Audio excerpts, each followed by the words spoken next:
আল্লাহ যখন এই পৃথিবী সৃষ্টি করলেন, পৃথিবীর মধ্যে ভাইব্রেশন হচ্ছিল, কাপাকাপি। আল্লাহ পৃথিবীর কাপাকাপি বন্ধ করার জন্য পেরেকের মতো পাহাড়গুলোকে পৃথিবীতে ঠুকে দিলেন, কাপাকাপি বন্ধ হয়ে গেল। এই দৃশ্য দেখে ফেরেশতারা বলে, ইয়া রাব, পাহাড়ের এত শক্তি, আপনার সৃষ্টির মধ্যে পাহাড়ের চেয়ে শক্তিশালী কিছু আছে?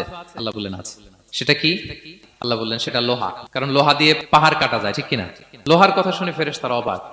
ফেরেশতারা প্রশ্ন, তাহলে আপনার সৃষ্টির মধ্যে লোহার চেয়ে শক্তিশালী কিছু আছে? আল্লাহ বললেন আছে। কি সেটা? আন্নার, আগুন। কারণ আগুন লোহাকে কি করে? গলিয়ে ফেলে। ফেরেশতারা শুধু অবাকই হচ্ছে।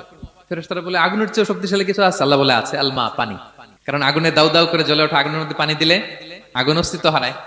ফেরেশতারা শুধু অবাকই হচ্ছে। তারা বলে, তাহলে পানির চেয়ে শক্তিশালী কিছু আছে? আল্লাহ বলেন আছে, রিহ, বাতাস। কারণ বাতাস পানিকে একদিক থেকে আরেক দিকে নিয়ে যায়। জলের মধ্যে বায়ুর উচ্ছ্বাস লাগলে জলোচ্ছ্বাস তৈরি হয়, ঠিক কিনা? ফেরেশতারা আবার অবাক হয়ে বলে, তাহলে বাতাসের চেয়ে শক্তিশালী কিছু আছে? আল্লাহ বললেন আছে। সেটা কি? বলতেছে বনি আদম। ওই মানুষ শক্তিশালী যে গোপনে দান করে, এত গোপনে যে ডান হাত কি দান করলো, বা হাত সেটা টের পায় না। পড়েন সুবহানাল্লাহ।